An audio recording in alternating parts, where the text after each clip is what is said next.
నమస్కారం ధర్మపీఠం కార్యక్రమానికి స్వాగతం నేను సాయి ఉత్తరప్రదేశ్లో యోగి ఆదిత్యనాథ్ ప్రభుత్వం దేవాలయాల పవిత్రతను కాపాడే దిశగా చురుగ్గా కొన్ని చర్యలు తీసుకుంది వీటిలో ప్రధానంగా దేవాలయాల పరిసరాల్లో మద్యం దుకాణాలు మాంసం దుకాణాలు ఉండడానికి వీల్లేదంటూ ఆదేశించింది ప్రభుత్వ యంత్రాంగం ఈ విషయంలో కఠినంగా వ్యవహరించాలని కూడా ఆ రాష్ట్ర ముఖ్యమంత్రి హెచ్చరించారు నిజానికి ఎక్సైజ్ అండ్ ప్రొహిబిషన్ చట్టం కింద వివిధ రాష్ట్రాల్లో మద్యం దుకాణాల విషయంలో నిర్దిష్టమైన నిషేధాజ్ఞలు అమల్లో ఉన్నాయి ఉభయ తెలుగు రాష్ట్రాల్లో సైతం దేవాలయాల సమీపంలో మద్యం దుకాణాలకు అనుమతించరాదని ఉమ్మడి ఆంధ్రప్రదేశ్ ఎక్సైజ్ అండ్ ప్రొహిబిషన్ చట్టం నిర్దేశిస్తోంది కానీ ఈ నిబంధనలను గాలికి వదిలేసి అనేక పట్టణాలు నగరాల్లో దేవాలయాల పక్కనే మద్యం దుకాణాలు వెల్లువలా వెలుస్తున్నాయి నడుస్తున్నాయి మాంసం దుకాణాల విషయంలో కూడా ఇలాంటి ఆంక్షలు ఉన్నప్పటికీ పాటించే చోట పాటిస్తున్నారు లేని చోట లేదు అసలు దేవాలయాల పవిత్రతకి ఈ మద్యం మాంసం దుకాణాల ఉనికికి ఏమైనా సంబంధం ఉందా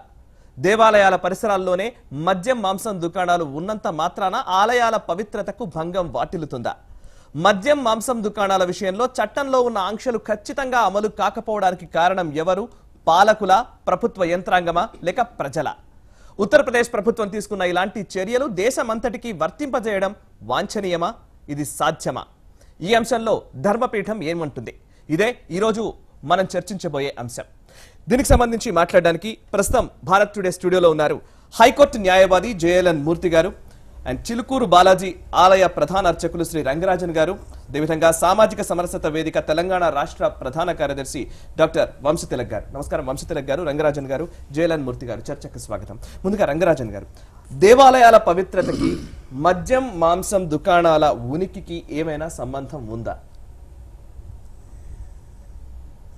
ఈ ప్రశ్ననే కొంచెం విచిత్రమైన ప్రశ్న దేవాలయం ఉనికికి మద్యం మాంసం దేవాలయాల పవిత్రతకి దాన్ని ఇలా మార్చాలి ఇప్పుడు పవిత్రత అక్కడ వచ్చేటటువంటి భక్తుడు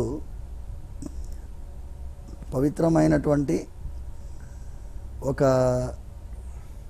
భావనతో అంతర్బహిశ్చ తత్సర్వం వ్యాప్య నారాయణ స్థిత లోపల బయట ఆ భగవంతుడు ఉన్నాడు మనసులో ఉన్నాడు ఆ మూర్తిలో ఉన్నాడు దేవాలయంలో ఉన్నాడు ఆయనని దర్శించుకోవడం కోసం ఆ భక్తుడు వస్తున్నాడు ఒక వాతావరణం ఉంటుంది అని వస్తున్నాడు లేకపోతే ఇంట్లో కూర్చొని ఆ పూజా మందిరంలో కూర్చొని వాడు ఆ పని చేసుకోవచ్చు మనసు ధ్యానం కేంద్రీకరించుకోవచ్చు కానీ ఎక్కడి నుంచో బయలుదేరి ఆ దేవాలయానికి వస్తున్నాడు అంటే ఏదో ఆశించి వస్తున్నాడు ఆశించి అంటే స్వామివారి యొక్క అనుగ్రహం ఆ దైవం యొక్క అనుగ్రహం కోసం వస్తున్నాడు కొన్ని విషయాల నుంచి దూరం ఉండాలి అని వస్తున్నాడు ముఖ్యంగా విషయ వాసనల నుంచి దూరం ఉండాలి ఈ విషయ వాసనలు అంటే ఏంటి ఆ భగవంతుడి నుంచి మనల్ని దూరం చేసేటటువంటి కొన్ని వస్తువులు ఒకటి తామసికమైనటువంటి వస్తువులు అది మద్యం కావచ్చు మాంసాహారం కావచ్చు ఇవన్నీ కూడా నీలో ఆ దైవ గుణాన్ని సత్వగుణాన్ని దూరం చేస్తుంది అని చెప్పి భగవద్గీతలో స్పష్టంగా చెప్పడం జరిగింది సో ఇప్పుడు వీడు అలా బయలుదేరి దేవాలయానికి వస్తున్నాడు అనుకోండి ఎంత దౌర్భాగ్యమైనటువంటి వచ్చింది అంటే ఏరా తీర్థం పుచ్చుకున్నావా అనే స్థాయికి వచ్చింది సినిమాలలో డైలాగ్ జోకులు ఏంటంటే స్వామివారి తీర్థం పాదతీర్థం విష్ణుపాదోదకం పుణ్యం సర్వవ్యాధి నివారణం సమస్త పాపహరణం తస్మాత్ శిరసా ధారయామ్యహం అనేటటువంటి సూత్రం స్వామివారి పాదతీర్థమే ఔషధం స్వామివారి పాదతీర్థమే భక్తికి మూలమైనటువంటి మనకి ముఖ్యమైనటువంటి విషయం దానిని కూడా తీర్థం పుచ్చుకున్నావా అనేటటువంటి భాష తీసుకొచ్చాము అంటే మీరు చెప్పినట్టు ఆ ఉనికికి ప్రమాదకరమైనటువంటి పవిత్రతకి ఉనికికి ప్రమాదకరమైనటువంటి విషయం కాబట్టి ఎక్సైజ్ డిపార్ట్మెంట్ వాళ్ళు ఒక పాలసీ పెట్టినప్పుడు రిలీజియస్ ప్లేస్ అన్నారు religious place includes temple gurdwara church masjid and educational institutions hospitals government establishments ఇవన్నిటి నుంచి ఒక 100 మీటర్ దూరంలో మద్యం దుకాణం ఉండాలి అని చెప్పారు ఎందుకు చెప్పారు ఎక్సైజ్ డిపార్ట్మెంట్ ఏ డిపార్ట్మెంట్ అయితే ఆ మద్యం వ్యాపారం నుంచి రెవెన్యూ జనరేట్ చేసే డిపార్ట్మెంట్ ఉందో ఓకే దానికి మొత్తం రెవెన్యూ ఎక్కడి నుంచి వస్తుంది? మద్యం విక్రయం వల్ల రెవెన్యూ వస్తుంది. అవును.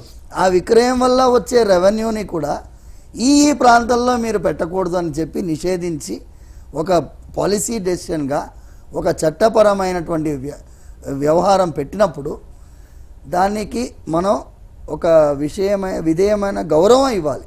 ఓకే. అంటే 100 meters from the religious institution, it may be a church or a masjid or a gurdwara, every place of worship should be given the same respect. అందుకోసం మద్యం దుకాణాలు డెఫినెట్గా పవిత్రతని, మీలో ఉండే ఆ భావనని పోగొడతాయి. అక్కడ ఆడవాళ్ళు వస్తున్నారు అనుకోండి, వాడు తాగి మైకంలో ఏదో హేళనగా పాట పాడాడు అనుకోండి, వీళ్ళు ఎందుకు రావచ్చా ఈ గుడికి అనేటటువంటి భావన వస్తుంది అనుకోండి, మనం ఏమైంది అది. ఇవన్నీ కూడా దానికి చుట్టూ ఒక చట్రంలా ఉంటాయి కాబట్టి మనం దాన్ని రక్షించాలి. కాబట్టి ఇక్కడ వద్దురా బాబు అని పెట్టి. ఓకే, వంశతిలక్ గారు, రైట్, ఇందాక రంగరాజన్ గారు చెప్పినట్టుగా ఒక మనిషి పవిత్రమైన భావంతో ఒక ఆలయానికి వెళతాడు. ఆ వ్యక్తి భావనల పైన ఈ మద్యం దుకాణాలు, మాంసం విక్రయ దుకాణాలు ఉండడం వల్ల ఎటువంటి ప్రభావాన్ని చూపిస్తాయి? మీరు ఒక డాక్టర్గా కూడా దీన్ని ఎలా చూస్తారు? మనిషి అంటే మనిషికి లేకపోతే ఒక ప్రత్యేకమైనటువంటి భగత్ మార్గంలో ఉన్నటువంటి వాళ్ళకి తేడాలు ఉన్నాయి. మనిషి అన్నవాడికి అన్ని రకాల ఆకర్షణలు ఉంటాయి, సహజంగానే ఆకర్షణలు ఉంటాయి. 100 మీటర్లు ఎందుకు పెట్టకూడదంటే ఆ పోయేటటువంటి మార్గంలో ఉండకూడదు అన్నటువంటిది ఉద్దేశం. దేవాలయాలు, ప్రార్థనా మందిరాలు రంగరాజన్ గారు పెద్దలు చెప్పినట్టుగా మార్గంలో ఉండకూడదు అన్నటువంటి. ఈ మద్యం ఏం చేస్తుంది? నేను డాక్టర్ అని చెప్పారు కాబట్టి మీరు గుర్తించారు, సంతోషం. ఎందుకంటే సెరిబెల్లం అన్నటువంటిది చిన్న మెదడని మాట్లాడుతుంటాం. మద్యం తీసుకున్న తర్వాత సెరిబెల్లమ్స్ యాక్టివిటీస్ ఇనిబిషన్, మనిషిలో ఉన్నటువంటి భయాలు కానీ లేకపోతే ఇనిబిటరీ పవర్స్ ఉంటాయి సెరిబెల్లం. మద్యం తీసుకున్న తర్వాత that inhibition is removed. Once the inhibition is removed there is no control of that particular brain over the body. So he behaves relevantly. Circumstances కానీ లేకపోతే తనకి కానీ అటువంటివి చూస్తుంటాం. మనం చూస్తున్నాం ఈ గతంలో, ఇప్పుడు రీసెంట్గా కూడా మనము ట్రాఫిక్ పోలీసు వాడి మీదకి మద్యం తాగున్నవాడు నువ్వు తప్పు చేసేవని పట్టుకుంటే పోలీస్ని కూడా కొట్టబోయి కొడుతున్నటువంటి దృశ్యాలు మనం చూసాం. తర్వాత మళ్ళీ పోలీస్ స్టేషన్లో మద్యం దిగిపోయిన తర్వాత కాళ్ళు పట్టుకొని క్షమించమని చూసాం. అదే వ్యక్తి మద్యం తీసుకున్నప్పుడు ఒక వ్యక్తి ఒకలాగా బిహేవ్ చేయడం, మద్యం తీసుకుని దిగిపోయిన తర్వాత ఇంకోలాగా. సో ఆ ఆకర్షణల్ని తొలగించేసేయాలి, ఆ చెడు మార్గాలు ఉన్నటువంటి ఆ పద్ధతులన్నీ తొలగించేసేయాలి అన్నది ఉద్దేశంతో ఇది పెట్టినటువంటి మాట. ఖచ్చితంగా ఆలయాలు కానీ ప్రార్థన మందిరాలు కానీ పోయేటటువంటి దారిలో మద్య దుకాణాలు కానీ మాంస దుకాణాలు కానీ ఉండకూడదు. Okay, right. మూర్తి గారు, ఎక్సైజ్ అండ్ ప్రొహిబిషన్ చట్టం అసలు ఏం చెబుతోంది ఈ మాంసం విక్రయ దుకాణాలు లేకపోతే మద్యం విక్రయ దుకాణాల విషయంలో? ఏమైనా ఏంటి ఆ చట్టం ఏం చెప్తోంది? ఈ 2005లో మన రాష్ట్రాలకు వచ్చేటప్పటికి, ఆంధ్ర తెలంగాణ రాష్ట్రాలకు వచ్చేటప్పటికి ముఖ్యంగా వాళ్ళని ఏదైతే దేవాలయాలు, మన మాస్క్స్, చర్చిలు ఉన్నాయి 100 మీటర్ల లోపల ఈ వైన్ దుకాణాలు ఉండకూడదు అని చెప్పింది. అదేవిధంగా కొన్ని చట్టాలు ఏమని చెప్తున్నాయంటే తాగి మైకంలో కూడా అక్కడికి వచ్చి ఇచ్చేస్తే న్యూసెన్స్ కేసు పెట్టచ్చు అని చెప్పి కొన్ని చట్టాలు చెప్తున్నాయి. సో ఎవరైతే తాగి వస్తారో ఇన్హాబిటెన్స్ దాంట్లో సిచ్యువేషన్లో వచ్చినప్పుడు వాళ్ళని కూడా శిక్షించి ఇమీడియట్గా అరెస్ట్ చేయడానికి కూడా అవకాశం ఉంది.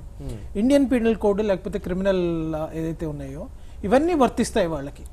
ఈ చట్టం చేసింది వెరీ స్పెసిఫిక్గా, ఎందుకంటే వర్షిప్ ప్లేసెస్ కాపాడడానికి, వివిధ హిందువులు, ముస్లిమ్స్, వీళ్ళు ఎవరైనా ఉన్నారో వాళ్ళందరి వర్షిప్ ప్లేసెస్ కాపాడమని. కానీ దీంట్లో ఇంకొక విషయం కూడా, ఈ అథారిటీ అనేది ఇచ్చింది లోవర్ గ్రేడ్ అథారిటీకి ఇచ్చారు. అంటే ఒక సూపరింటెండెంట్ లెవెల్లో వాళ్ళు ఒక వైన్ షాప్ పెట్టినప్పుడు ఇవన్నీ ఏదైతే లీజు సోల్డ్ చేసే షాప్ ఉంటుందో అది ఇవన్నీ వర్తిస్తాయి. కాబట్టి లైసెన్స్ ఇచ్చే టైంలో ఇవన్నీ వర్తిస్తున్నప్పుడు ఆ సూపరింటెండెంట్ దాన్ని క్లారిటీ ఇచ్చి దానికి ఉన్న ఇవి వర్తిస్తాయి అని ఆయన చూసుకునేటప్పుడు ఆయన దాంట్లో తప్పు చేస్తే మనకు ప్రజలకు ముందుకెళ్ళి దాన్ని ఆయన కరెక్ట్గా దాన్ని క్యాలిక్యులేట్ దాన్ని ఇంప్లిమెంట్ చేయలేదని చెప్పి ప్రజలు దాన్ని ఒక ఆర్టీఐ కింద దాన్ని తీసుకొని, లేకపోతే ఎవరైనా దగ్గరలో ఉన్న కమిషనర్ గారికి కంప్లైంట్ చేస్తే ఈ తప్పు చేస్తున్నారు ఇక్కడ అని చెప్పి చేస్తే తప్పకుండా ప్రజల్లో ఇది అవగాహన రావాలి. ఫస్ట్ ప్రజల్లో అవగాహన వస్తే ఆటోమేటిక్ గా సెక్యూరిటీ అనేది ఏర్పడుతుంది.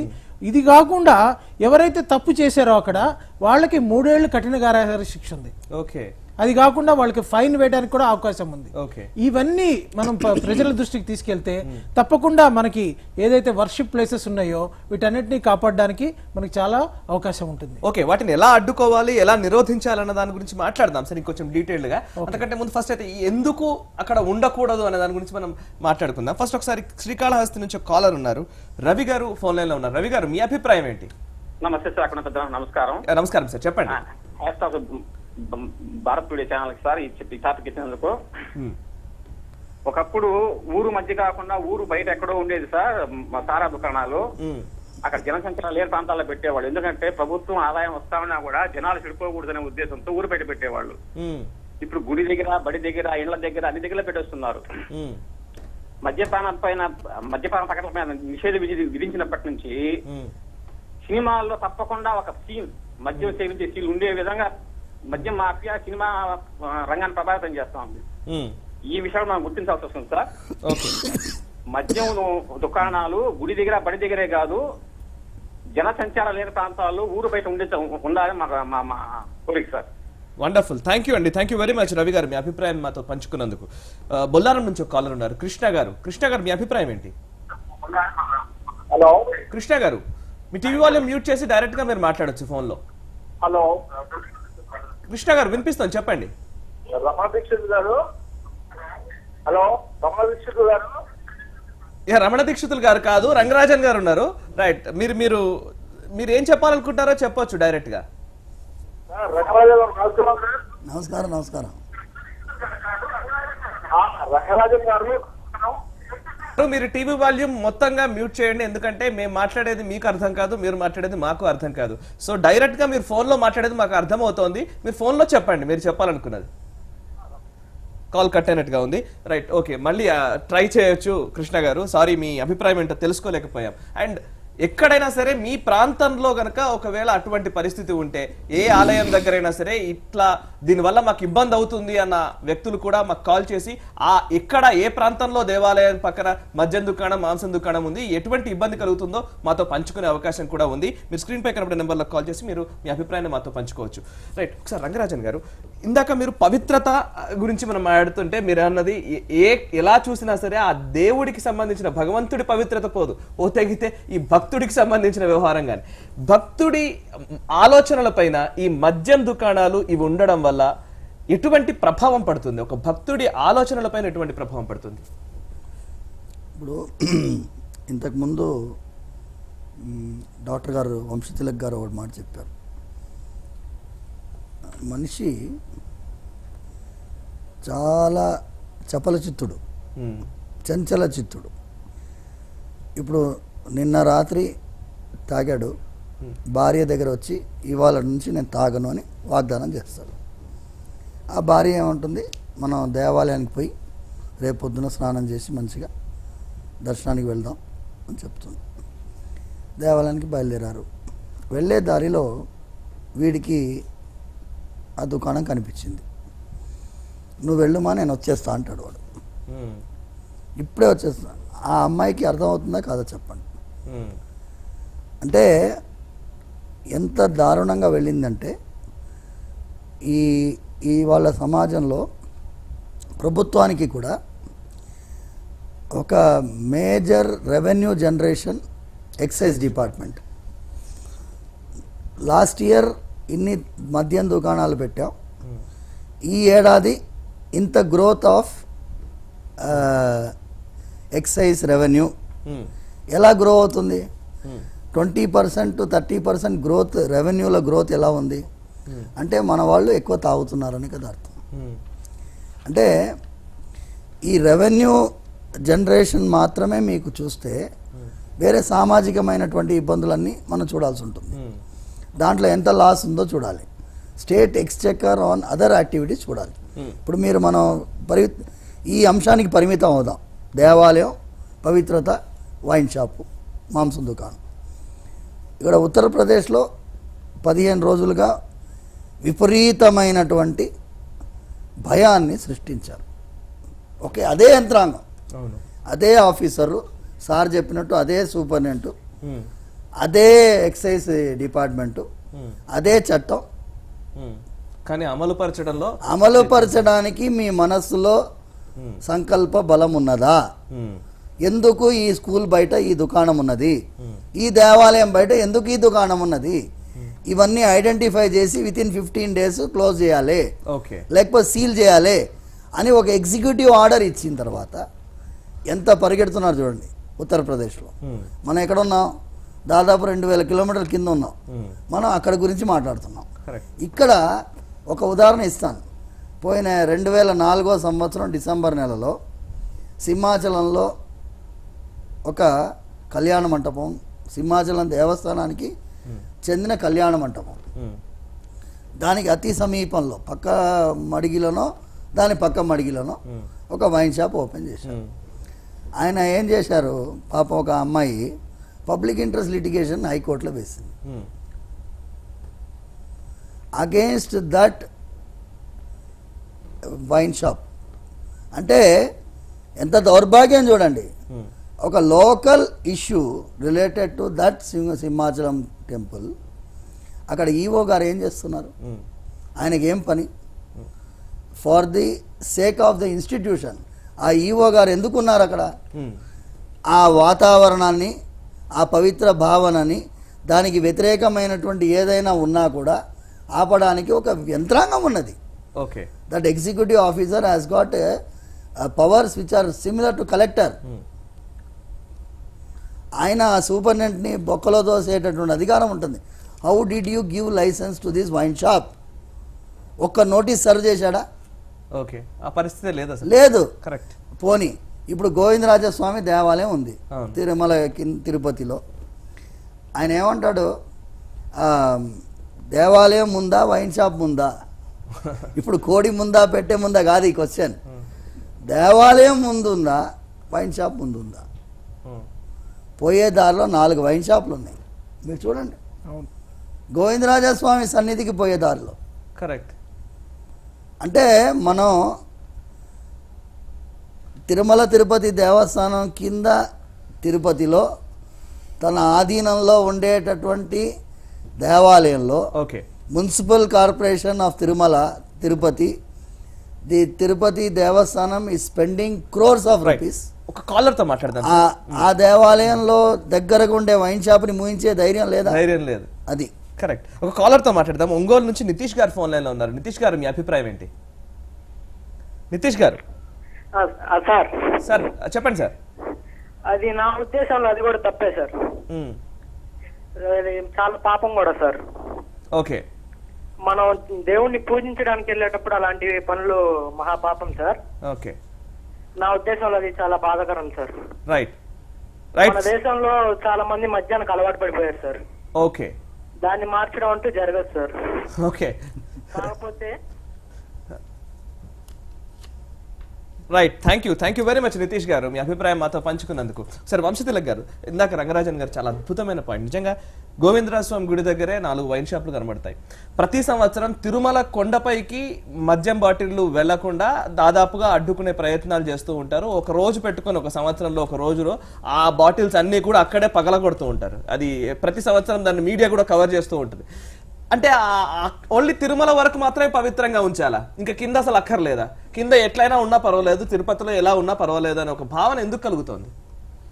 తిరుపతిలో అన్నిటికంటే పెద్ద పుణ్యక్షేత్రం కాబట్టి అక్కడ చేస్తున్నట్టుగా చూస్తున్నారు. కానీ ఇందాక మనం అనుకున్నట్టుగా దేవాలయాల దగ్గర నుంచి, విద్యాలయాల దగ్గర నుంచి ప్రజలు సామూహికంగా ఉన్న చోట్ల కూడా ఇదన్నీ నిషేధించబడ్డాయి. వాస్తవంగా లాయర్ గారు ఉన్నారు, విజయ్ కుమార్ గారు చెప్తారు. ఇందాక తను ఏమన్నారు, కలెక్టర్ గారు ఆ నోటీసులు ఇచ్చి ఆ వైన్ షాపులు తీయలేరా, ఎందుకు తీయలేదో నా అబ్జర్వేషన్ ఉన్న కారణం చెప్తాను. ఈ ఉన్నటువంటి వైన్ షాపుల్లో కానీ ఇంకో చోట్ల కానీ ఆ వైన్ షాపుల ఓనర్లు, పార్ట్నర్షిప్లు ఎవరు? రాజకీయ నాయకులు. ఆ రాజకీయ నాయకుల పార్ట్నర్షిప్ ఉంది వల్ల కలెక్టర్ గారి లేకపోతే ఎక్సైజ్ సూపరింటెండెంట్ కానీ ఇంకొకరు కానీ దాన్ని తీసేటటువంటి సాహసం చేయటం లేదు. ఇప్పుడు యూపీలో ఏం జరుగుతుంది? యూపీలో అత్యున్నత స్థానంలో ఉన్నటువంటి యోగేంద్రనాథ్ చీఫ్ మినిస్టర్ గారు ఇవి తీసేయాలని ఉంటే ఏ ఎమ్మెల్యే అడ్డొస్తాడు? అందుకు యోగేంద్రనాథ్ గారిని, యోగి గారిని మనం ఖచ్చితంగా అభినందించాలంటే అవసరం. సో అత్యున్నత స్థాయిలో ఉన్నటువంటి వ్యక్తి విలువని ఎప్పుడైతే పాటిస్తాడో కింది దశకు చివరి వ్యక్తి కూడా తప్పకుండా పాటిస్తారు. ఓకే. సో ఆ పరిస్థితి ఏర్పడాలంటే మనం ఖచ్చితంగా రూల్ పొజిషనే కాదు, మైండ్ సెట్ కూడా అవసరం, మనిషి యొక్క మైండ్ సెట్ కూడా అవసరం, ఆ యొక్క కంప్లీట్ నెట్వర్క్ కూడా అవసరం.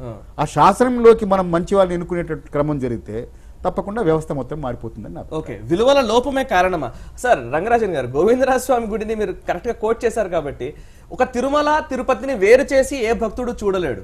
ప్రతి భక్తుడు కూడా తిరుపతి తిరుమల రెండు పవిత్రమైన స్థలాలుగానే భావిస్తూ ఉంటారు. కానీ తిరుపతిలో ఎందుకు ఇటువంటి పరిస్థితి ఉంటుంది? నేను ఇది ఎన్నోసార్లు మనం చర్చ చేసాం, ఎన్నోసార్లు చేసాం. ప్రాబ్లం ఏంటంటే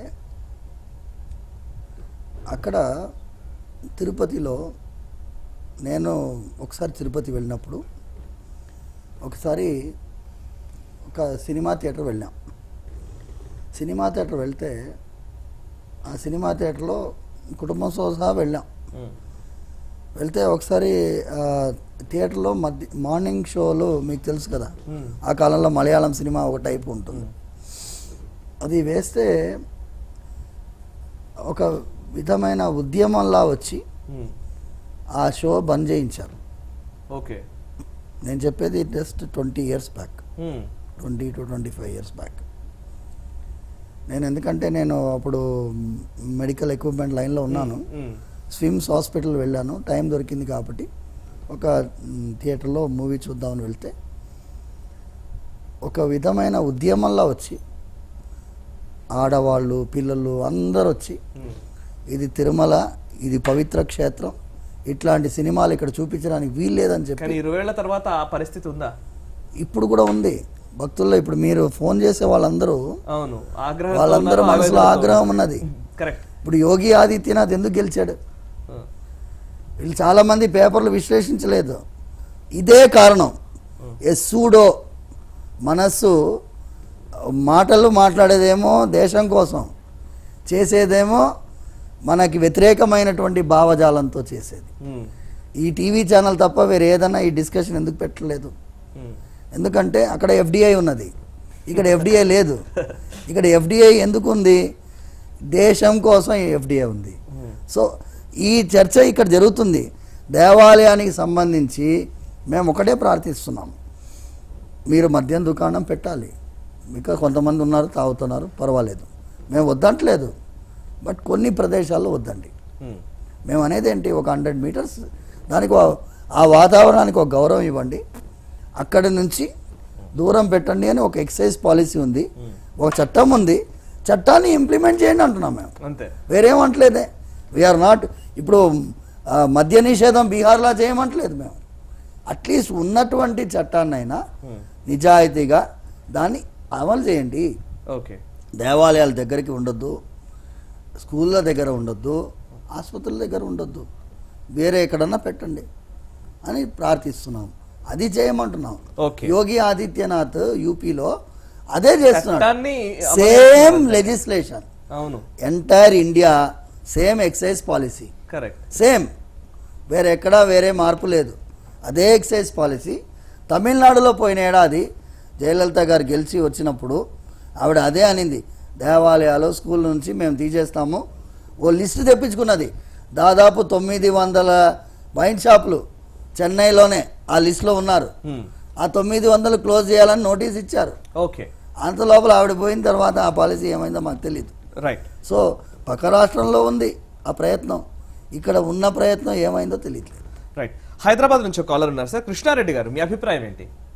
సార్ నమస్తే సార్. నమస్కారం అండి, చెప్పండి సార్. ముందుగా ఈ యొక్క దేవాలయ దగ్గర, చర్చిల దగ్గర, మసీదుల దగ్గర ఈ వైన్ షాపులు తీసేయాలని కఠినమైన నిర్ణయం తీసుకున్నటువంటి యోగి ఆదిత్యనాథ్ గారికి సెల్యూట్ చేస్తున్నానండి మనస్ఫూర్తిగా.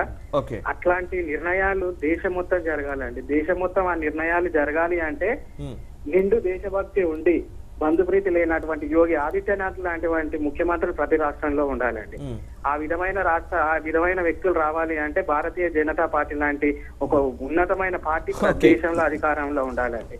ఉన్నప్పుడు మాత్రమే ఇలాంటి నిర్ణయాలు చేయగలుగుతారు. ముఖ్యంగా ఈ ప్రాంతీయ పార్టీల వల్ల వాళ్ళ యొక్క స్వలాభాల కోసము ఇతర వ్యక్తుల మనోభావాలను దెబ్బతీసే విధంగా చేసే ఈ ప్రయత్నాలను ఖండించాలి.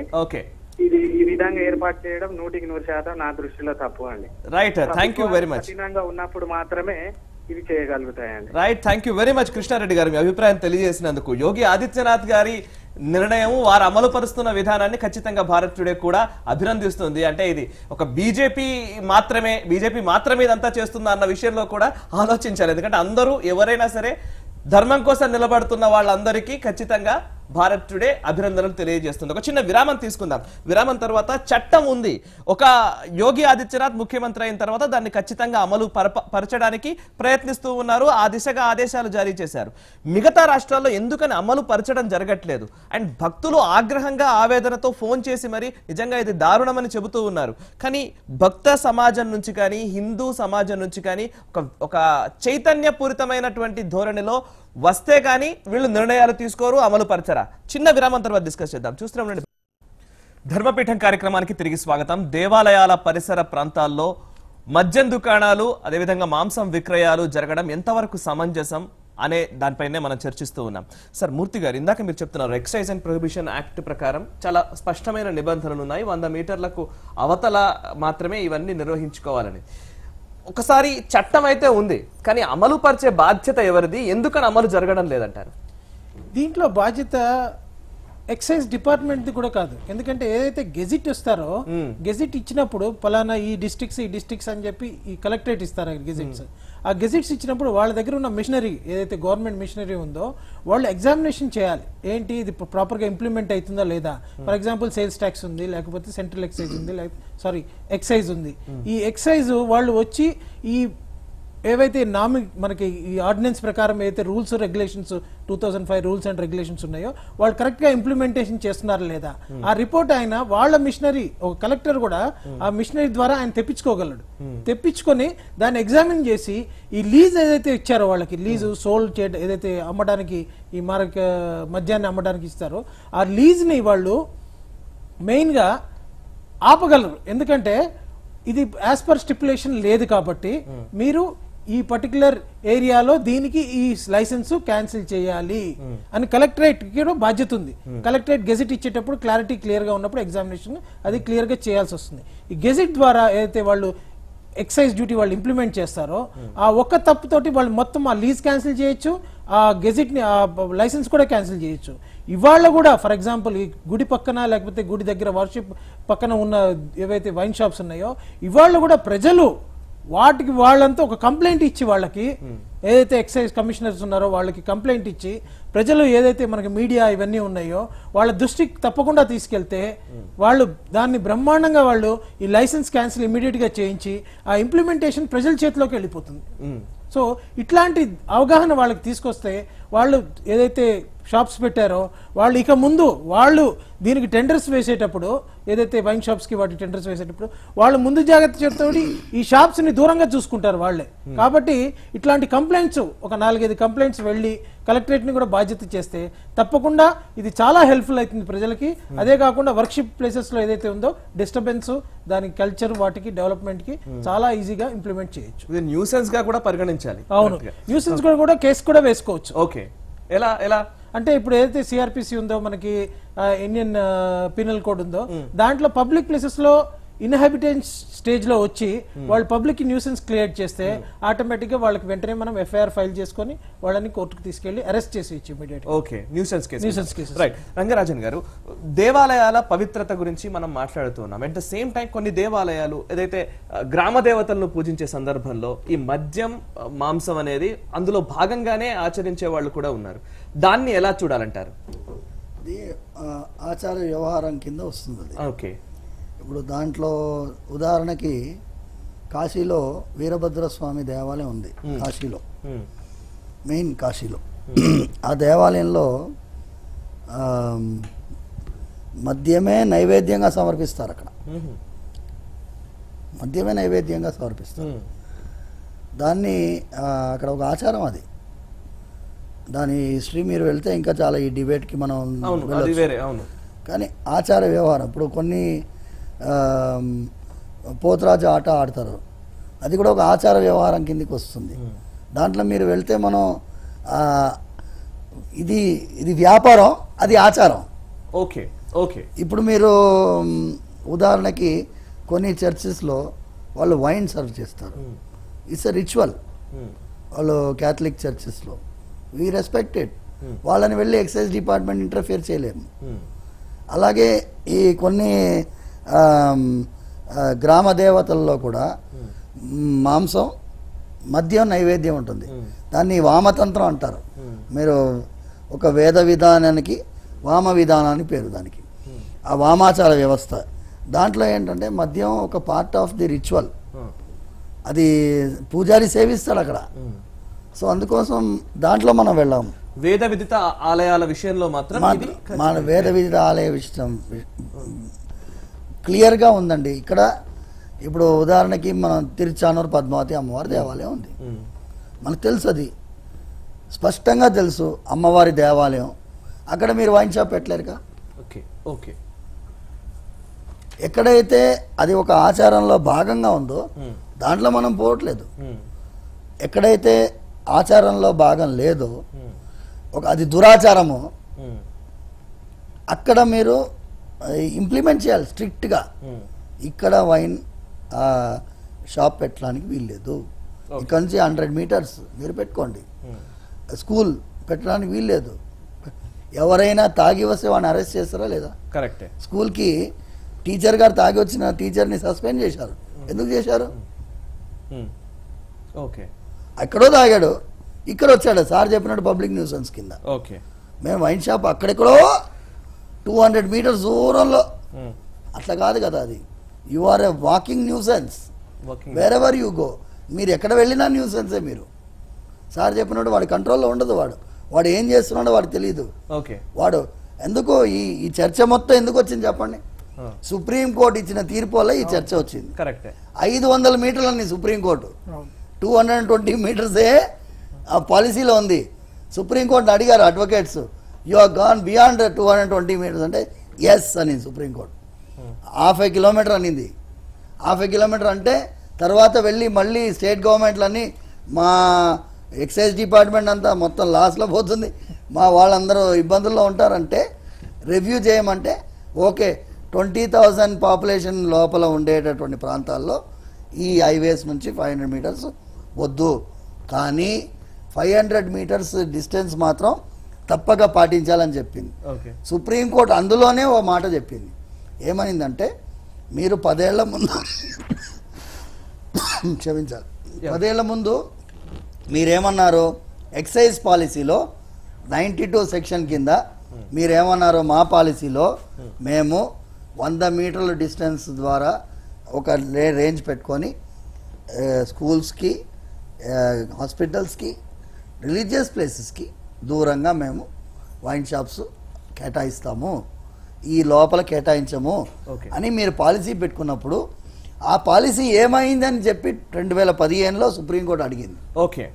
ఆ పాలసీనే మనం ఇంప్లిమెంట్ చేయమంటున్నాం ఇప్పుడు. Okay. It's an excise policy, central excise policy. It is not state excise policy. Central excise policy, a policy applicable to every state of the country. Okay. 29 states. Right. చట్టాలు చాలా ఉన్నాయి. ఆ చట్టాలని అమలు పరచడంలోనే అలసత్వము, నిర్లక్ష్యము ఎక్కువగా ప్రతి సందర్భంలోనూ మనకు కనబడుతూ ఉంటాయి. వంశతిలక్ గారు, ఇప్పుడు పవిత్రత అనే అంశం గురించి మనం మాట్లాడుతూ ఉన్నాము. రైట్. సార్ అన్నట్టుగా, గురుగారు అన్నట్టుగా గ్రామ దేవతల విషయము ఏదైనా వచ్చిందంటే అది ఆచార వ్యవహారాలకు సంబంధించిన విషయంగా కూడా మనం చూడాలి అని చెప్పారు. ఇక్కడ సామాజిక పరమైన అంశాల విషయంలోకి వచ్చేసరికి, ముఖ్యంగా హిందూ ధర్మానికి సంబంధించిన విషయాలు వచ్చేసరికి ఒక వింత వాదన కొంతమంది లేవనెత్తుతూ ఉంటారు. ఇది బలహీన వర్గాల ఆహారము, అలవాట్లకు సంబంధించిన వ్యవహారము, ఈ విషయంలో జోక్యం చేసుకుంటున్నారు, ఇది అగ్రవర్ణాలు, ఇటువంటి అనేక అంశాలు తీసుకొస్తూ ఉంటారు. మీరు ఈ విషయంలో వారికి ఏం చెప్తారు? తప్పకుండా ఇంకొక దృష్టికోణం ఉందండి. రంగరాజన్ గారు చెప్పినటువంటి, పెద్దవారు చెప్పినటువంటి విషయం సామాజిక దృష్టికోణం ఏంటంటే, తను ఏమన్నారంటే అక్కడ స్థల ఆచారం అన్నట్టుగా చెప్పారు. నేను దాని ఇంకొక దృష్టికోణం చెప్తున్నాను. ఈ గ్రామ దేవతలు ఉన్నటువంటి వాళ్ళు ఎవరైతే ఉన్నారో, చదువుకున్నటువంటి వాళ్ళు, లిటరేట్స్ ఉంటారు, వాళ్ళందరికీ కూడా పవిత్రమైనటువంటి మనస్తత్వాలు ఉంటాయి. కరెక్ట్. భగవంతుడికి మనం నివేదించేటటువంటి క్రమంలో ఇది మీరు ముఖ్యంగా గమనించాల్సిన విషయం. మనము మార్కెట్లోకి వెళ్ళి లేకపోతే ఏదన్నా ఒక మంచి వస్తువు దొరికి, మంచి ఆహారం మనకు దొరికితే మన తల్లిదండ్రులతో కానీ లేకపోతే మన భార్యతో కానీ మన పిల్లలతో కానీ పంచుకుందాం అనుకుంటాం. ఒక మంచి ఆహార పద్ధతి ఒకటి దొరికిందని. అట్లాగే దేవుడి మీద భక్తి కలిగినప్పుడు నాకు నచ్చింది, నాకు అన్నిటికంటే ఎక్కువ ఇష్టమైంది నేను దేవుడికి నివేదించను. నిజమైనటువంటి భక్తి ఏర్పడి గ్రామ దేవతలో ఉన్నటువంటి ఆచారం ఏదైతుందో ఇటువంటి పరిస్థితి. వాళ్ళు అన్నిటికంటే ప్రీతిపాత్రమైనది ఏంటంటే వాళ్ళకి రోజు మాంసాహారం దొరికేటటువంటి పరిస్థితి లేదు. వాళ్ళకి సరే మద్యం కొంత దొరుకుతుంది, కొంత దురాచారం జరుగుతుంది. సో వాళ్ళు అతిగా ప్రేమించేటటువంటి కొన్నిసార్లు దుర్లభమైనటువంటి ఆహారం ఏదైతుందో ఆ రోజు పండ్లకు పుట్టకు వచ్చేటప్పటికి అది తీసుకుపోయి అమ్మవారికి కానీ లేకపోతే వాళ్ళకి నివేదించుకొని మాకు నచ్చింది మేము నివేదించుకుంటున్నామంటే చెప్తాం. మీరు గతంలో కనుక చూస్తే నేను చిన్నప్పుడు కూడా చదివాను. మీరు భక్త కన్నప్ప గురించి చెప్తాం. భక్త కన్నప్ప తీసుకుపోయి శివలింగానికి చేయడం కానీ అప్పుడు శివుడి రక్తం కళ్ళ నుంచి రక్తం వస్తున్నప్పుడు అయితే తను కన్ను తీసి పెడతాడు, అందుకే భక్త కన్నప్ప. సో మనకు నచ్చింది దేవుడికి నివేదించుకోవడం అన్నటువంటి గొప్ప ఆచారం, దాన్ని సర్వసాధారణం చేసి మైండ్ సెట్ అనేది అర్థం చేసుకోవాల్సిన అవసరం. సో అటువంటిది ఏం చేస్తారంటే రెండు రకాల మనుషులు ఉంటారు. ఇప్పుడు మనం దేవుడి గుడి దగ్గరికి వెళ్ళిన తర్వాత దేవుడి దర్శనం చేసుకున్నాము, అయిపోయింది. దర్శనం చేసుకుని బయటకు వచ్చిన తర్వాత కిందికి దిగగానే నా పాపాలన్నీ క్లియర్ అయిపోయినాయి, కొత్త అకౌంట్ మొదలు పెడతాను అన్నట్టు బయటికి రాగానే మళ్ళీ మద్యము మాంసాహారము తక్కినవన్నీ మొదలు పెడతారు. అది కాదు. అక్కడి నుంచి ఈ వ్యసనం అన్నది మనం మార్చుకోవాలన్నట్టుగా చెప్పుకోవాలి. పవిత్రమైన భావన మనసులో రావాలి. మీకు దీని గురించి దీక్షల్లో మనం ఏదైతే ఉందో అయ్యప్ప స్వామి దీక్ష, ఇప్పుడు ఈ రీసెంట్ గా భీమ దీక్ష అని మొదలైంది. భీమ దీక్ష అని చెప్పేసి అంబేద్కర్ పట్ల దీక్ష మొదలుపెట్టారు. ఈ దీక్షకి ఆ దీక్షకి తేడా ఏందండి? మాట వరకు పేరు వరకే తేడా. ఇక్కడ ఏం చేస్తున్నారు? మద్యం మానేస్తున్నారు, అక్కడ కూడా మద్యం మానేస్తున్నారు. నిజానికి మద్యం మానేయాల్సింది బడుగు బలహీన వర్గాలే ఎక్కువగా, వాళ్ళే లోన్ అవుతారు కాబట్టి, వాళ్ళనే ఎక్కువ మంది దీనికి లోన్ చేస్తారు కాబట్టి వాళ్ళే మానేయాల్సినటువంటి అవసరం ఉంది. ఇటువంటి ఆచారం నుంచి ఎంత దూరం ఉంటే అంత మంచిది. గ్రామ దేవతలు కూడా ఇది మానుకుంటే మంచిది అని చెప్పేసి నా పర్సనల్. Okay, wonderful. ఒక కాలర్ తో మాట్లాడదాం సార్. తిరుపతి నుంచి మురళీధరన్ గారు ఫోన్ లైన్ లో ఉన్నారు, చాలా సేపటి నుంచి వేచి ఉన్నారు. మురళీధరన్ గారు, మీ అభిప్రాయం చెప్పండి. నమస్కారం సార్. నమస్కారం అండి, చెప్పండి. గురుగారు పేరు రంగరాజన్ గారు. రంగరాజన్ సార్ నమస్కారం అండి. మేము మధ్వ బ్రాహ్మిన్స్. మాకు మన కాణిపాకం వెళ్తే వైన్ షాపులు కనిపించాయండి స్టార్టింగ్ నుంచి. కాణిపాకంలో స్టార్టింగ్ నుంచి వైన్ షాపులు ఉన్నాయి. తిరుపతిలో కూడా కాణిపాకంలో వైన్ షాప్ దిగటం నుంచి వైన్ షాప్ ఉన్నాయి సార్. బయట బోట్ ఏమో అలా కొట్టేసి మూసేసినట్టు ఉంటది, కానీ జరుగుతుంటది. అలాగే గోవిందరాజ స్వామి గుడి వెనక సార్ చెప్పినట్టు ఇప్పుడు నేను చూస్తున్నాను. గోవిందరాజ స్వామి గుడి వెనక ఆంజనేయ స్వామి గుడి పక్కన మాంసము దుకాణాలు ఉన్నాయి. ఇట్లా అది అక్కడ మాంసం మార్కెటే పెట్టారు కదా సార్. అది సార్ అక్కడ చాలా వరకు కాలువలో దూడలు, చిన్న దూడలు, డెలివరీ దూడలు అంటే కాలువలోకి వస్తున్నాయి సార్. ఆ ఏరియా నుంచి దొడాపురం వీటికి వచ్చేసాం. వీటి విషయంలో ఉన్నాయి, వీటి విషయంలో మీరు ఏం చెప్తారు? ప్రభుత్వాలకు ఏం చెప్తారు? ప్రభుత్వం మా దగ్గర కాదు కదా సార్, మేము ఎప్పుడు వెళ్ళలేము. కాబట్టి సరే మీ సందేశం చెప్పండి. మద్యము తీసేవాలి సార్ తిరుపతిలోని. రైట్. మద్యము రైల్వే స్టేషన్, బస్ స్టాండ్ ఎక్కడ కానీ దొరకకూడదు సార్. పిలిచింది సార్ ఇక్కడ వచ్చేది భక్తులు భక్తితో వస్తున్నారు కానీ బ్రాంతి తాగడానికి రావట్లేదు కదా సార్. ఓకే. అడుగున షాపులు ఉన్నాయి. మొత్తం ఓవరాల్ చిత్తూరు డిస్ట్రిక్ట్ లో తీసేయాలనేది మా ఉద్దేశం. Right. Thank you very much Muralidharan garu, మీ అభిప్రాయం మాతో పంచుకున్నందుకు. సార్ మూర్తి గారు, సార్ చాలా మంది కాలర్స్ అందరూ కూడా నిజంగా ఇది దారుణము అని ఒక ఆగ్రహాన్ని, వారి ఆవేదనని తెలియజేస్తూ ఉన్నారు. ప్రజలు ఆపగలరా? ఒకవేళ ఆపగలరు అంటే ఎలా? మీరు ముఖ్యంగా మనం యాక్ట్ చూడాలి. యాక్ట్ లో ఏమనుందంటే పబ్లిక్ వర్షిప్ అని ఉంది. పబ్లిక్ వర్షిప్ అనేటప్పటికి ద షాప్స్ అండ్ లీజ్, ఏదైతే షాప్స్ లీజ్ పెట్టాలో, లీజ్కి ఇచ్చి కొత్తగా షాప్ పెట్టాలో అక్కడి నుంచి 100 మీటర్స్ అవే అన్నారు. సో రిచువల్స్ ఏదైతే కల్చరల్ రిచువల్స్ ఉన్నాయో అవి కంటిన్యూ చేసుకోవచ్చు, కానీ పబ్లిక్ ఏదైతే వర్షిప్కి వస్తుందో అక్కడ వాళ్ళని 100 మీటర్స్ దూరంలో నిషేధించారు అని చెప్పారు. అంటే రిచువల్స్ వాళ్ళ కల్చర్ని వాళ్ళు ఆపలేదు అక్కడ. కానీ ఎక్కడైతే డిస్టర్బెన్సెస్ ఉన్నాయో, ఏవైతే డిస్టర్బెన్సెస్ ఉన్నాయో, పబ్లిక్ ఇన్కన్వీనియన్స్ కాస్ట్ చేస్తున్నారో దానికి మనం 100% ఇవాళ కూడా చట్టాలు ఉన్నాయి దానికి. మనం దాని వలన వాళ్ళకి ఎవరైతే ఇబ్బంది కలుస్తున్నారో ఇమ్మీడియట్గా న్యూసెన్స్ కేసెస్ ఫస్ట్ వాళ్ళని బుక్ చేసుకోవచ్చు. ఎవరైతే అధికారాలు దీన్ని నిర్లక్ష్యం చేస్తున్నారో వాళ్ళకు కూడా ఇది వర్తిస్తుంది కాబట్టి వాళ్ళకు కూడా సస్పెండ్ అయ్యే అవకాశం చాలా ఎక్కువ ఉన్నాయి. ఎందుకంటే ఏదైతే దాంట్లో పెనల్టీస్ అవి పెట్టారో బాధ్యత గల ఆఫీసర్కి దగ్గర వాళ్ళకి 3 సంవత్సరాల నుంచి 5 సంవత్సరాలుగా సస్పెండ్ అయ్యే అవకాశం ఉంది దాంట్లో. కాబట్టి గవర్నమెంట్ మిషనరీ ఏదైతే డిస్ట్రిక్ట్ మిషనరీ ఉందో ఇది కాకుండా స్టేట్ మిషనరీ ఏదైతే ఎక్సైజ్ మిషనరీ ఉందో దీనికి వీళ్ళందరూ బాధ్యతలు. ఎవరైనా ఏ మామూలు మనిషి ఒక మామూలు మనిషి పొద్దున పూట గుడికి వెళ్ళి డిస్టర్బెన్స్ అయితే ఇమ్మీడియట్గా రిటర్న్ కంప్లైంట్ ఇస్తే యాక్షన్ కంపల్సరీగా ఎక్సైజ్ కమిషనర్ గారు తీసుకోవాలి దాని మీద. ఎందుకంటే లైసెన్స్ రద్దు చేయాలి, లైసెన్స్ రద్దు చేసి ఆ లీజ్ క్యాన్సిల్ చేయాలి. సో ఇది వర్తిస్తుంది ప్రతి వాళ్ళకి. ఇదే కాకుండా న్యూసెన్స్ కేసు అయితే పోలీస్ కేసుకి వెళ్ళి దాన్ని ఫైల్ చేసుకోవచ్చు. అదేవిధంగా డిస్ట్రిక్ట్ కలెక్టర్ గారికి కూడా ఇది మెన్షన్ చేసి రైటింగ్లో ఇస్తే జవాబుదారీ ఉంటుంది. ఇవి మూడు కాకపోతే పబ్లిక్ ఒక ఆర్టీఐ ఫైల్ చేసుకొని దాని మీద ఇన్ఫర్మేషన్ తీసుకొని వెంటనే కంప్లైంట్ ఇస్తే కోర్టులో కేసు కూడా ఫైల్ చేసుకుంటే ఇది చాలా హెల్ప్ఫుల్ అవుతుంది పబ్లిక్ కూడా. ఇట్లాంటి ఇష్యూస్ ఏవైతే దేవాలయాలు మరి ఇతర ప్లేసెస్లో ఏదైతే స్కూల్స్ ఇట్లాంటి ప్లేసెస్లో పబ్లిక్కి చాలా హెల్ప్ఫుల్ రైట్ ఉంది. దాంట్లో ఆ హెల్ప్ఫుల్ రైట్ని ఉపయోగించుకుంటే ఎవ్వరికి ఏ విధమైన ప్రాబ్లమ్స్ రావు. ఓకే రంగరాజన్ గారు, దేవాలయాల పవిత్రతను కాపాడడం ఎంత బాధ్యతాయుతంగా నిర్వహించాలని ఇదివరకు రాజులకు కానీ లేకపోతే రాజ్యాల నిర్వహించే వాళ్ళకి కానీ ఏమైనా మార్గనిర్దేశం ఉందా వేదం నుంచి కానీ పురాణాల నుంచి కానీ? మీరు ఈ చర్చ మొత్తంలో ఏమైందంటే అన్నీ కూడా కోర్టు చేయాలని కోరుకుంటున్నాము. ఓకే, దౌర్భాగ్యం అది. ఈ సుప్రీంకోర్టు ఏం చేయాలి, 500 మీటర్ల వరకు హైవే అన్నీ.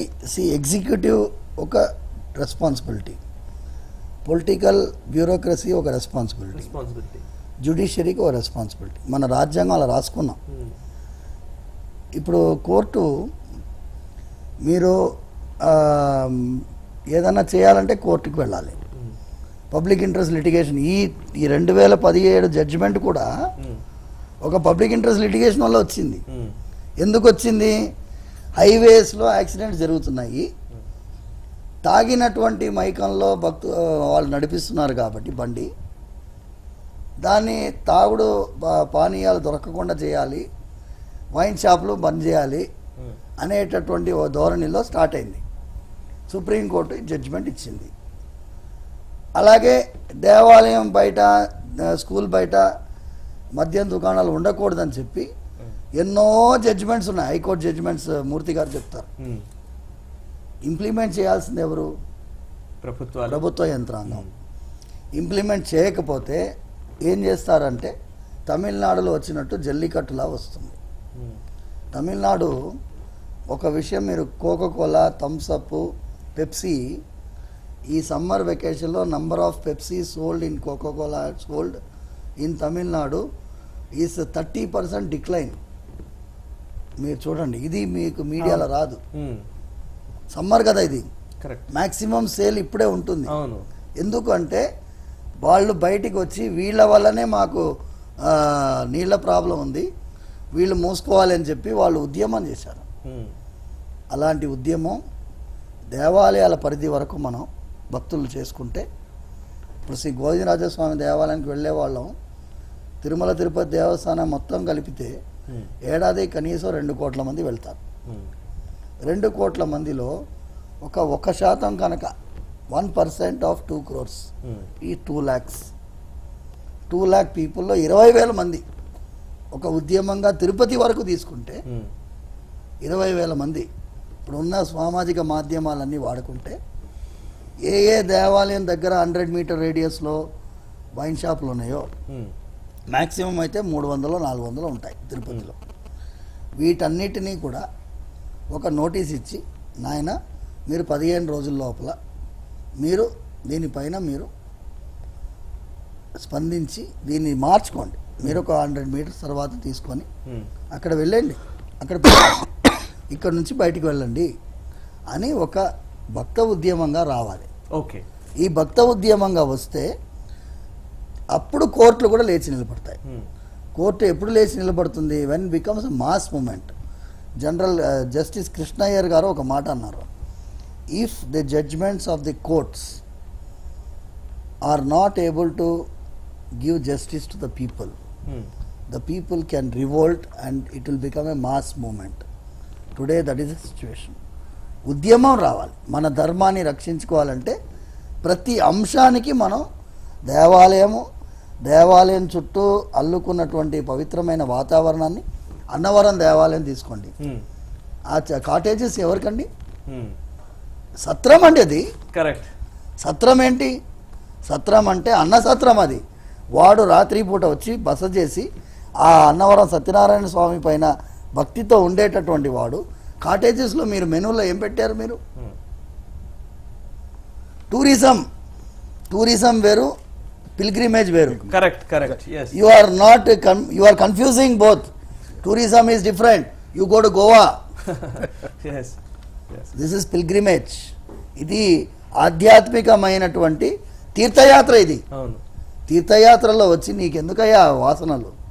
ఆయన సార్ చెప్పినట్టు దీక్షలు, మన అయ్యప్ప దీక్ష, హనుమత్ దీక్ష. ఇప్పుడు చూడండి, హనుమత్ దీక్షలో ఉన్నారు అందరూ. వాళ్ళు ముట్టుకోరు. ఈ 41 రోజులు మండలం వరకు వాడు దాని జోలికి పోడు. అంటే వాడు నియంత్రించగలుగుతున్నాడా లేదా? Is able to control. Self control నేర్చుకుంటున్నాడు అంటే అంతకంటే మనం గొప్పది లేదు. సెల్ఫ్ కంట్రోల్ నేర్పించాలంటే కొంచెం ఈ ఉద్యమం మనం రావాలి. చివరిగా వంశతిలక్ గారు, స్వీయ నియంత్రణ వ్యాపారస్తులకి దాదాపుగా లేదు. 99% లేకపోవడం వలన ఈ వ్యాపారాలు చేస్తున్నారు. అటు నిరోధించాల్సిన ప్రభుత్వాలు పేరేం పెట్టారు? బాలాజీ వైన్స్. పేరు కూడా భగవంతుడు. అరే మేము వెంకటేశ్వర వైన్స్ పెట్టారు. అరే పెట్టిన పేరు దేవుడి పేరు మీద వైన్స్ పెట్టండి అయ్యా. కానీ మీరు బిజినెస్ చేయండి, కానీ కొంచెం పరిధిలో విషయంలో జాగ్రత్తగా ఉండండి. హిందూ సమాజానికి మీరు ఏం చెప్తారు? సమాజంలో ఎటువంటి చైతన్యం వస్తే వీటిని నిరోధించగలుగుతాం? వాస్తవంగా మీకు చెప్పాలంటే, ఇందాక రంగరాజన్ గారు కూడా చెప్పారు, దుర్గా వైన్స్ అని పెట్టుకున్నారు, వెంకటేశ్వర వైన్స్. చాలా మటుకు మోస్ట్ ఆఫ్ ద పీపుల్ ఎవరైతే ఈ మద్యాన్ని విక్రయిస్తారో, ఎవరైతే విక్రయకర్తలు ఉన్నారో వాళ్ళు ఎవరు మద్యం తీసుకోరు. ఎవరైతే గౌడ సోదరులు ఉన్నారో చాలా మంది వాళ్ళు స్వతహాగా తీసుకోరు, అమ్మడం వరకే. సో అదొక వ్యాపారంగా పెట్టుకున్నారు. అంత మద్యం మధ్యలో ఉండి కూడా వాళ్ళు ఎంత నిష్టగా ఉండగలుగుతున్నారు, దాన్ని ఆలోచించుకోమని స్వామి చిన్మయానంద గారు ఒకటి చెప్పేది నాకు గుర్తుంది. చిన్నప్పుడు పాన్ షాపుల్లో అద్దం పెడతారు. పాన్ షాపుల్లో ఎందుకు అద్దం పెడతారంటే ఒక విశ్లేషణ అని చెప్పారు. నువ్వు పాన్ తిన్నాక నములుతూ ఉన్నప్పుడు ఆ రసం కారుతా ఉంటే అద్దంలో చూసుకుంటే నువ్వు ఎంత నికృష్టంగా ఉన్నావు, ఎంత నీచంగా ఉన్నావు, అద్దం చూసన్నా నేర్చుకోయా, నేను మాత్రం వ్యాపారం కోసం పెట్టుకున్నాను. ఇప్పుడు ఇది పోవాలంటే 2 విధాలుగా జరగాలి. మీరు చెప్తున్నటువంటి ఉద్యమం ఆల్రెడీ వస్తుంది, పలు గ్రామాల్లో మనం చూస్తున్నాం. ఇది ధర్మాన్ని కాపాడుకోవడమే కాదు, సమాజాన్ని కాపాడుకోవడం. మహిళలు చైతన్యవంతులయ్యి వాళ్ళందరూ కూడా బెల్ట్ షాపులు, మద్యం బాటలన్నీ పగలగొడుతున్నటువంటి పరిస్థితి మనం చాలా గ్రామాల్లో. గ్రామ సర్పంచులు వాళ్ళందరూ స్వతహాగా వాలంటరీగా వాళ్ళందరూ కూర్చొని వాళ్ళ గ్రామం నుంచి నిషేధించినటువంటి పరిస్థితులు మనం చూస్తున్నాం. ఇప్పుడు ఒకటి ఏంటంటే, లాయర్ గారు చెప్తున్నట్టుగా ఒక ఎన్ఫోర్స్మెంట్ ఉండాలి, ఒక మైండ్ సెట్. మనిషి మైండ్ సెట్ మారాలంటే ప్రబోధకులు, మన ఎవరైతే ప్రవచనాలు చేస్తారో వాళ్ళు చెప్పాలి. ఒక మైండ్ సెట్ మారాలి. ఆ మైండ్ సెట్ మారుతున్నటువంటి క్రమంలో మార్పు వస్తుంది. ఎన్ఫోర్స్మెంట్ ఉండాలి, మైండ్ సెట్ మారాలి. దీని నుంచి వచ్చేటటువంటి లాభాలు చెప్పాలి. ఇప్పుడు బిల్ క్లింటన్ గురించి మనం మాట్లాడతాం. Bill Clinton he is a complete vegan. Non vegetarian, ఆయన క్రిస్టియన్ కదా, మరి నాన్ వెజిటేరియన్ లేదు, ఈజ్ కంప్లీట్ వేగన్. పాల ఉత్పత్తి కూడా తింటాం లేదు. సో మనకి ఆరోగ్యానికి ఏదైతే మంచిదని చెప్తున్నారో, సమాజాన్ని కాపాడుకోవడానికి ధర్మాన్ని, దేవాలయాన్ని కాదు. యోగి గారు ఇంకేం చేశారు, హైవేలో కూడా మీరు దీన్ని తప్పించేశారు. ఎందుకు? యాక్సిడెంట్స్ అవుతున్నాయి కదా. సో అన్ని ఏ రకంగా చూసినా కూడా ఖచ్చితంగా సమాజానికి ఇది మంచిది కాదు. కాబట్టి ఆహారం కానీ, మాంస దుకాణాలు కానీ, ఈ దేవాలయాల, ప్రార్థనా మందిరాల దగ్గర నుంచి ఖచ్చితంగా దూరంగా ఉండాలి. ఇంకా వేరే రకంగా మనం. Right sir, thank you very much Vamshatilak గారు, రంగరాజన్ గారు, మూర్తి గారు. చర్చలో పాల్గొని మీ అభిప్రాయం తెలియజేసినందుకు సందేశాత్మకంగానే చర్చ సాగిందని అనుకుంటున్నాను. ఎందుకంటే ఇది చాలా ఇంపార్టెంట్ అంశం. ముఖ్యంగా దేవాలయాలు మన సంస్కృతికి చిహ్నాలు అనేది మొదటి నుంచి పెద్దవాళ్ళు చెప్పినా లేకపోతే మనం అనుకున్నా కూడా అది చాలా నిజం. అటువంటి నిజాన్ని మనం కొనసాగించాల్సిన బాధ్యత మనపైనే ఉంటుంది. ప్రభుత్వాలు చట్టాలని అమలు చేయడంలో ప్రతి సందర్భంలోనూ విఫలమవుతున్న నేపథ్యంలో ప్రభుత్వ యంత్రాంగం కూడా ఈ విషయాన్ని ఖచ్చితంగా సీరియస్ గా తీసుకుంటే కానీ వీటిని అరికట్టలేము. దేవాలయాల పవిత్రతను కాపాడాల్సిన బాధ్యత ముఖ్యంగా ప్రభుత్వ యంత్రాంగం పైన ఉంది, అక్కడున్న ప్రజల పైన కూడా ఉంటుంది. ఎందుకంటే వారు చైతన్యవంతులైన రోజు ఇటువంటి పరిస్థితులు మనం పునరావృతం కాకుండా అడ్డుకోగలుగుతారు. హిందూ సమాజం చైతన్యవంతమైన రోజు ఈ దేవాలయాల పవిత్రత విషయంలో ఎవరు ముందుకొచ్చినా, ఎవరు ఈ దేవాలయాల పవిత్రతను తీసే విధంగా వ్యవహరించినా ఖచ్చితంగా సమాజం ప్రతిఘటించిన రోజు. ఆలయాల పవిత్రత మనం నిలుపుకోగలుగుతాం, మన సంస్కృతిని మనం కాపాడుకోగలుగుతాం. చూస్తూనే ఉండండి భారత్ టుడే, దేశం కోసం, ధర్మం కోసం.